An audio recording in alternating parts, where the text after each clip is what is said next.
qui s'intéresse à Lequier. Alors je voulais citer Jacques Brémond, qui est un petit éditeur très très soigneux, qui a publié donc la dernière page de Jules Lequier. C'est un très beau texte, en belle réalisation, un livre exemplaire numéroté. Donc lui aussi c'est un ami, c'est un auditeur d'ailleurs, il m'a gentiment envoyé ce beau petit ouvrage, Jacques Brémond. Et puis alors, je voulais également citer quelqu'un que nous avons reçu ici même, un jeune philosophe, Vincent Citeau, qui a publié un livre dont il est venu nous parler ici, La condition philosophique et le problème du commencement. C'est publié par l'association Le Cercle Herméneutique. Et dans ce livre, il parle beaucoup de Jules Lequier. Alors en particulier des deux, puisque vous avez parlé... Goulven-Lebrec et c'est très symbolique, de Michel Valency, oui. Puisque vous m'avez appris que le premier livre publié de son excellente maison, les éditions de l'Éclat, est justement le livre fondamental de Jules Lequier, comment chercher une première vérité. Ouais. Il a également, donc, Michel Valency, dans sa maison, publié Abel et Abel, avec la notice biographique de Jules Lequier par Prosper Aymon, qui n'est autre, si je me souviens bien, que l'oncle de Louis Aymon, oui, l'auteur de Maria Chapdelaine.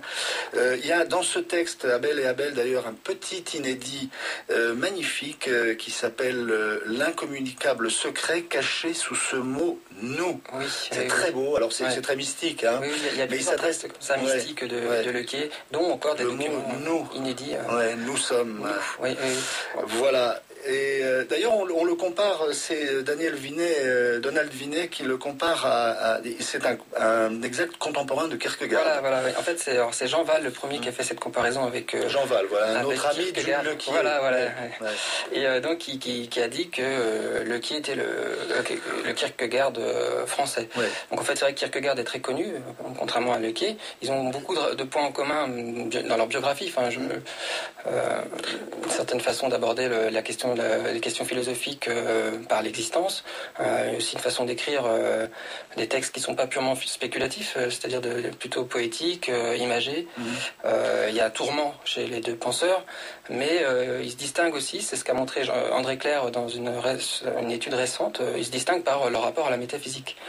Autant que Kierkegaard est anti-métaphysicien, autant Lequier fait justement une passerelle entre la métaphysique et l'existence.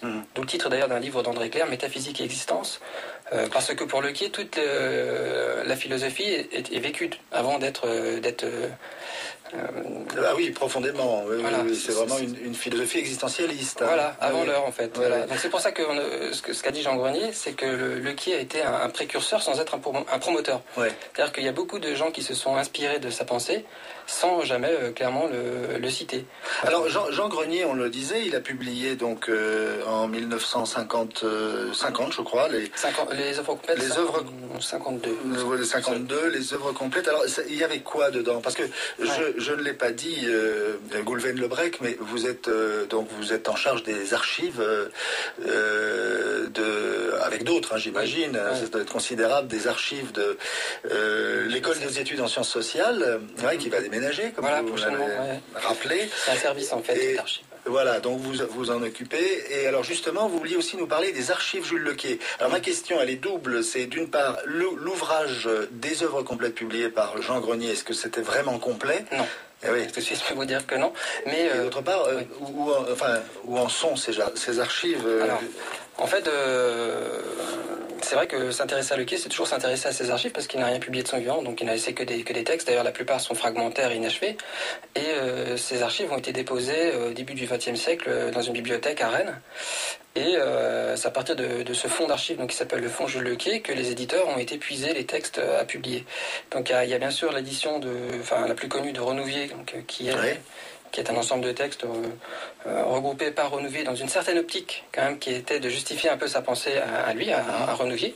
En même temps, ça a permis de sauver la pensée de Lequier. C'est lui qui a été le premier d'ailleurs à acheter les archives de Lequier dans sa maison. Et par la suite, Jean Grenier a fait cette édition des œuvres complètes. C'est-à-dire qu'il a été reprendre un par un les documents de Lequet pour essayer de les décrire. Ça, ce qui n'a pas été facile parce qu'il a une écriture, j'ai été plusieurs fois consulter les archives, il a une écriture toute petite, il écrivait sur des grandes feuilles qui séparaient en deux.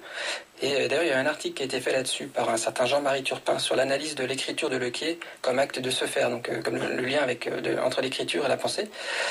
Et tout ça, en fait, pour dire que Jean Grenier n'a pas fait totalement l'édition des œuvres complètes parce qu'il reste encore des inédits. Et d'ailleurs, ce sera le but, un des objectifs des cahiers Lequet de publier certains inédits dans les prochains numéros. Oui. Alors là, il n'y en a pas dans ce numéro. Il y a quand même une correspondance entre Baptiste Jacob avec Renouvier, qui est inédite d'une certaine manière. Donc mais je veux dire des inédits de Jules Lequier. Pas encore. Il n'y en a pas dans ce numéro. Par contre, il y a des inédits, on va quand même le dire rapidement. Donc, je le disais, donc il y a cet hommage à deux philosophes, l'un pratiquement contemporain et l'autre un peu, enfin plus jeune.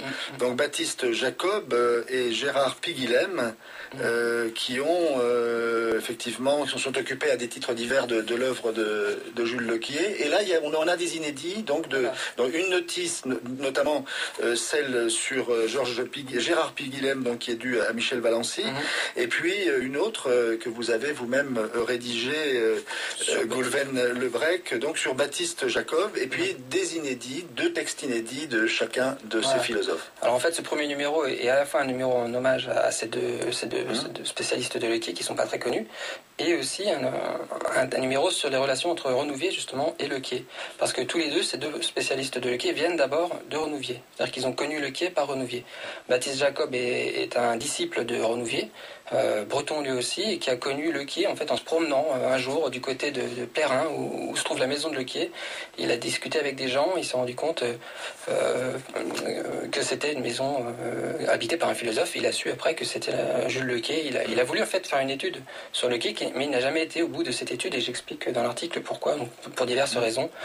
Il n'a pas abouti. Et donc pour Gérard Piguilhem est lui un disciple aussi de Renouvier, mais qui lui aussi à toute sa vie s'est intéressé à Renouvier et à la fois à Lequier. Il était très croyant, donc Gérard Piguilhem, un peu comme Lequier, et Lequier a été son tourment, c'est ce qu'explique Michel Valency. Lequier a souvent été le tourment, il faut dire, de ses interprètes. C'est un philosophe qui oblige quelque part à rentrer vraiment dans sa pensée. Et qui garde un peu sa part de mystère aussi. Voilà. Et d'ailleurs, la notion de mystère fait partie de sa pensée. Pour lui, le libre arbitre, on peut l'éprouver, on peut le ressentir, mais on ne peut pas l'expliquer. Il reste mystérieux. Voilà. Alors, vous parliez des archives. Je vois que vous avez à côté de vous, Goulven Lebrec, donc un ouvrage publié par la collection Épiméthée, des PUF, si c'est la recherche d'une première vérité, et d'autres textes. Alors ça, c'est disponible aussi, non ? Voilà, ça c'est disponible. C'est l'édition qui a été faite par André Clerc, donc au PUF en 93, qui est disponible, qui reprend l'édition de Renouvier avec d'autres textes, notamment des textes théologiques de Lequier. Avec une introduction assez importante. À sa pensée. Et puis je précise que les 2 ouvrages dont nous avons parlé, publiés aux éditions de l'Éclat, donc Abel et Comment chercher une première vérité, sont également disponibles. Voilà. Oui, vous avez écrit un livre aussi, mais je voulais le citer à la fin. Il y a aussi, alors pour être parfaitement complet, les éditions Alia qui ont publié également avec une notice Comment chercher une première vérité. C'est une publication plus récente. Voilà. Non, mais je voulais juste évoquer pour finir, puis je citerai donc vous-même, Goulven Lebrec, vous avez publié un livre sur Jules Lequier dans la collection Silhouette littéraire chez un éditeur qui s'appelle La Part Commune. Voilà, et on pourra trouver toutes ces informations, ainsi d'ailleurs que l'adresse du site des Amis de Jules Lequier, de l'association des Amis de Jules Lequier. Alors, puisqu'on parlait des archives, justement, les Amis de Jules Lequier, cette association créée en décembre 2009, elle a vu le jour, justement, pour permettre ou pour impulser un travail collectif de recherche et d'édition sur Jules Lequier. Donc, les archives de Jules Lequier. Voilà. Donc, il y a des gens qui adhèrent à l'association, et puis il y a aussi des gens qui connaissent connaissent le quai qui pourraient en parler. Donc cette association a pour but encore d'essayer de regrouper les gens qui sont intéressés par le quai. Et par ailleurs aussi de faire plusieurs manifestations. Donc en 2012, ce sera les 150 ans de sa mort. On pense faire quelque chose autour de ce sujet, notamment avec la bibliothèque de Saint-Brieuc. Et c'est pas le bicentenaire? Non, c'est en 2014. Non, en 2014, il y aura le bicentenaire de la naissance. Alors là, on espère faire une journée d'études. Une grande fête.